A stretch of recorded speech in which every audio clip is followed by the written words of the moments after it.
Hi అండి, welcome to my channel. ఇప్పుడిప్పుడే మనకు ఒక బ్రేకింగ్ న్యూస్ అయితే రావటం జరిగిందండి. ఉద్యోగ పెన్షనర్లకు చెల్లింపులు రద్దు అని చెప్పి ఒక బ్రేకింగ్ న్యూస్ అయితే చూస్తున్నాం.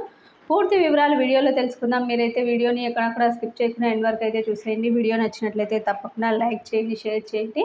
ముఖ్యంగా పెన్షన్ అదేవిధంగా పీఎఫ్ నిధులు 3,143 కోట్లను తక్కువ వడ్డీకి రాష్ట్ర జవరేజెస్ కార్పొరేషన్ లిమిటెడ్ బాండ్లలో పెట్టి ఇతర అవసరాలకైతే మళ్లించడం జరిగిందండి.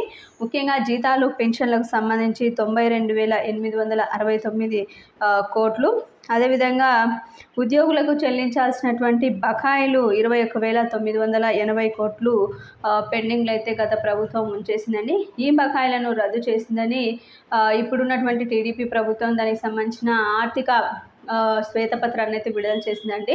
ముఖ్యంగా ఉద్యోగులకు సంబంధించి పెండింగ్ బిల్లులు 21,980 కోట్లు అయితే ఉన్నాయని, వీటన్నిటినీ కూడా విడతల వారీగా షెడ్యూల్ని రూపొందించి ఆ షెడ్యూల్ ప్రకారం బకాయిలను జమ చేస్తామని టీడీపీ ప్రభుత్వం స్పష్టం చేసింది.